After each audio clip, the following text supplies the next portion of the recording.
Radhe Radhe everyone. Hello, hi. This is Mansha, and today I'm going to talk about the huge imbalance that is going to happen in the sky in the sign of Pisces. So when there is, huge imbalance in the sky, what should be our role? What should be our objective?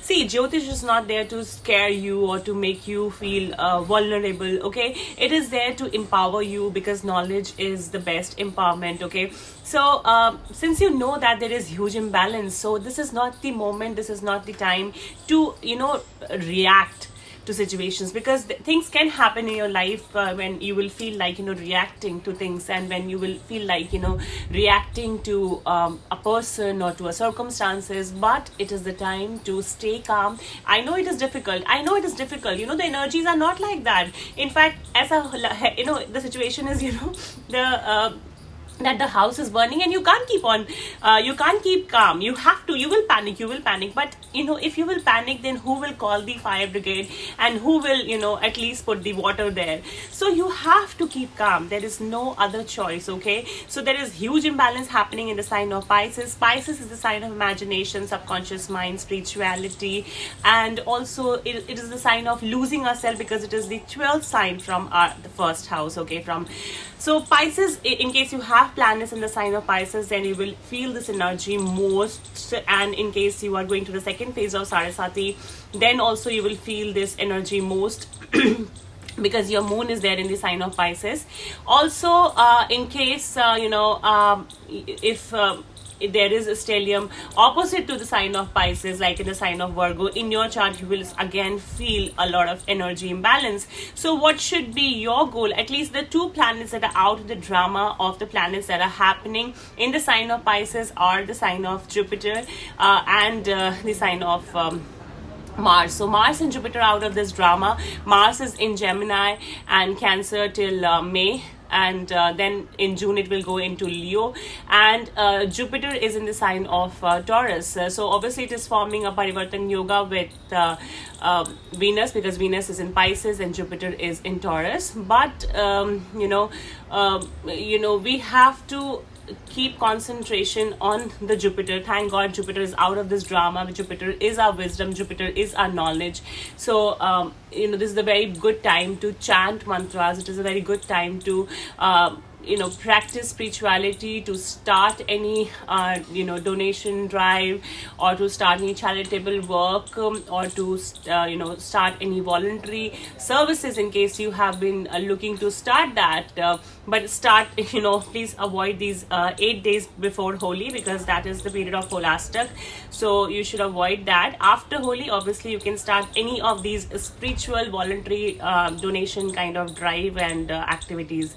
So this is also the time, in case you are interested to do chanting, or you are interested to do meditation yoga. I think chanting is a very easy way of meditating, because I know people who come to spirituality, or people who come to astrology, actually they are the ones who have been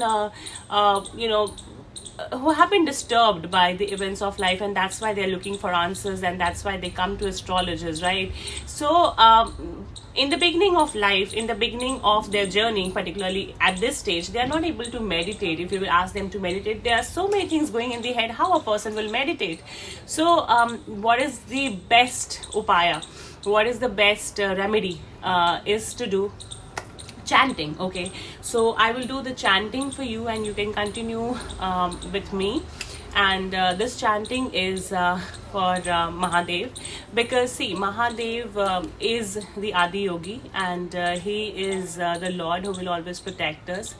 And the Mahamrityunjay mantra is also related to Bhagwan Mahadev. And the simplest of mantra of Bhagwan Mahadev is Om Namah Shivaya. So obviously you can do that Om Namah Shivaya mantra. So anytime you start any mantra, try to start it with the Ganpati Mool mantra, because it has been written in the text that you should always start your prayers with before after worshipping Lord Ganpati. Bhagwan Ganpati Mool mantra goes like this.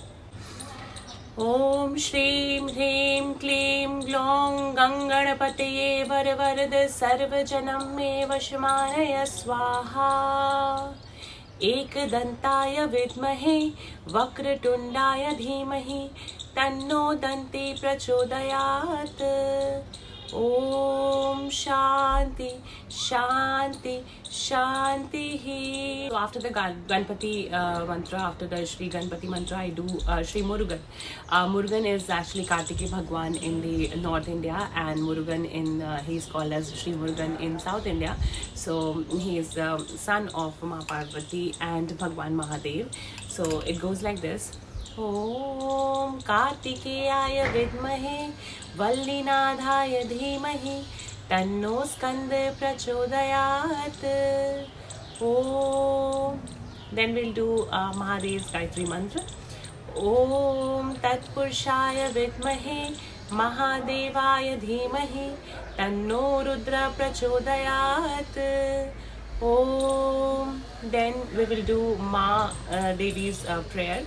So basically, particularly for women, in case you're watching this video, I would say that in case you are doing any Devi mantras, you should try to empower the divine, divine goddess within you.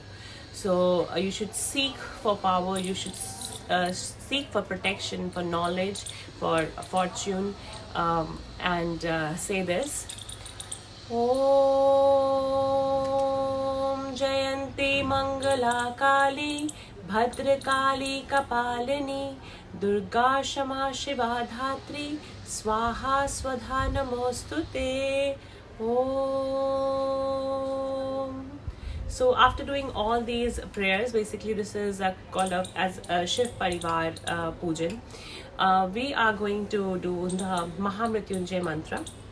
This is very good, particularly for the eclipse season. Okay, I'm recording this video on 7th March. So the thing is that we are going to enter into the eclipse season. So in case you're watching this, or even if you watch it after the eclipse season, I would suggest that in case you're facing trouble, or in case trouble concentrating, or you are feeling anxiety, you are facing depression, or you are looking for answers and not getting them, you are getting misguided by people in your life, then this is a very good way of starting your prayer.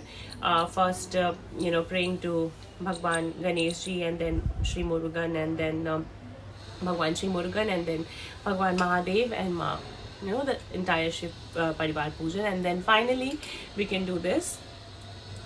Om Triambakam Yajamahe Sugandhim Pushtivardhanam Urvarukamiv Bandhanan Mrityor Mokshiyamamritat. Om. So I hope this helps during your difficult times, and I hope that God never bring any difficult times. But the beauty of the difficult times, beauty lies in the eyes of beholder. And the difficult times, the thing is that during the difficulty, we remember, we human, we have this tendency that we only remember God whenever we are in trouble, we are in difficulty. So even if you are facing difficulty, even if you are facing trouble in your life, this is the best time to remember and to connect with the God, and to find divinity within yourself. That's the best thing. Thank you so much for watching, and thank you for giving your time. In case you like my content, then like my video and subscribe to my channel for more of the contents like this. Thank you. Hare Krishna.